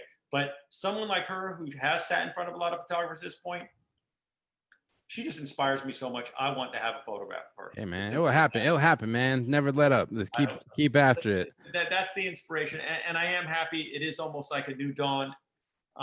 You know, and again, he is a pretty conservative guy and he's going to work with those guys. But at least we have someone who could communicate and who's not a bold-faced con man shithead. Doing the job. And that gives me a lot of hope for everything in the world, for everything. Really, right on. Because we were going down a really ugly path. We're a very important country in the world. Our culture is very important. And it was stimulated in ways, you know, because of that ugliness. But we need to calm down. We need to feed people. We need to care about people. We need to take care of people, right?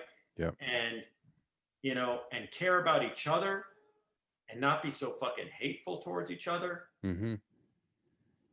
You know, maybe I am an idealist still. Maybe it's coming. It's still there. You know, because you know since you know that's just a way to phrase it. You know, and I just you know all my work, man. It's all about caring about people and trying to make people move forward. People might think, oh, he's trying to politicize a skateboard or you know this and that. And just like they're just fucking good pictures. Fuck you, Glenn. Shut up. I hear that. Yeah. Fuck you. Fuck you. I made it. I know where I made it. If you want to look at it and get what you want to get out of it, that's fine. But let me tell you something. If you're enjoying my work, you're enjoying the work of a very, very left-wing person who really fucking cares about people, fucking hates fucking dictators, hates fascism, fucking applauds anti-fascists, punching fascists in the face, even though I'm against violence. Those people who are preaching hate deserve to be knocked down. Those people who are greedy need to be fucking brought down the side, human, care about other people. We are all in this together. I have been vegan for 30 years because I care about the planet.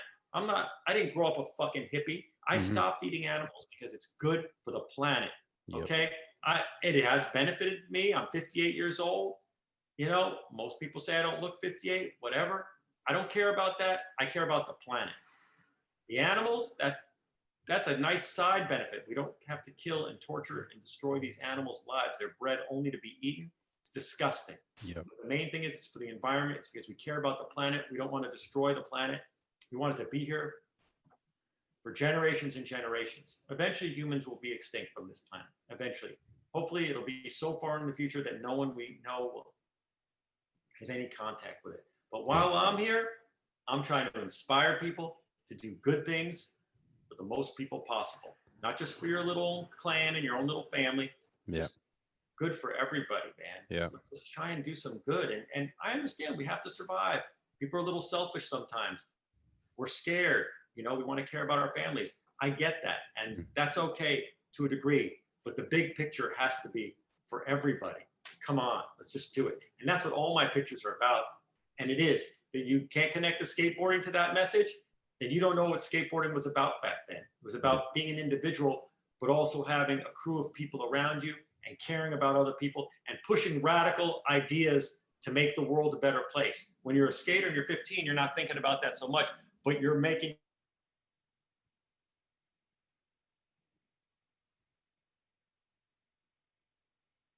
pushing the limits of you're pushing how people think about other people and think about making the world a better place. Well, bam, Glenn. I think that's a good place to end it, man. I can't thank you enough for taking the time to do this, dude. And I hope your listeners enjoy it. I hope that they get something out of it. Definitely. And and that people don't give up and they keep fighting the good fight. That's right, man. And fuck you if you're fighting the selfish fight. Fuck you. That's right. You trip and fall on your own fucking face if you're a selfish asshole. Okay. All right, Glenn. I appreciate it, man. You have a good rest of your day. All right. Take care, man. Good to meet you. Take care, Alex. Thank you. Bye. So there you have it. That was the Glen E Friedman interview. Just want to thank Glenn so much for taking the time to come on the podcast. It was a real pleasure talking to him about everything he's kind of worked on over the course of his career. Just an incredible photographer who has documented so much legendary stuff within skateboarding and hip hop and punk rock and so much more. Can't thank him enough. Definitely go check out Glenn's website, burningflags.com, or his Instagram at Glen E Friedman. And definitely go pick up one of his books. I picked up a couple. I got the My Rules, which is just kind of a overall cohesive body of work that kind of shows you some of his skateboarding and hip hop and punk rock and so much more. Just an incredible book. Definitely go check that out, as well as the Idealist, which a little different work, kind of shows you some of Glenn's like landscape and more still life type of photography, as well as some of the skateboarding too. But awesome book, so definitely go pick up one of those. And as always, I'll be having weekly podcasts every Monday on Apple Podcasts, Spotify, as well as the Photo Banter YouTube page. So definitely go give that a follow and check that out. And as always, thanks so much for listening, and take care.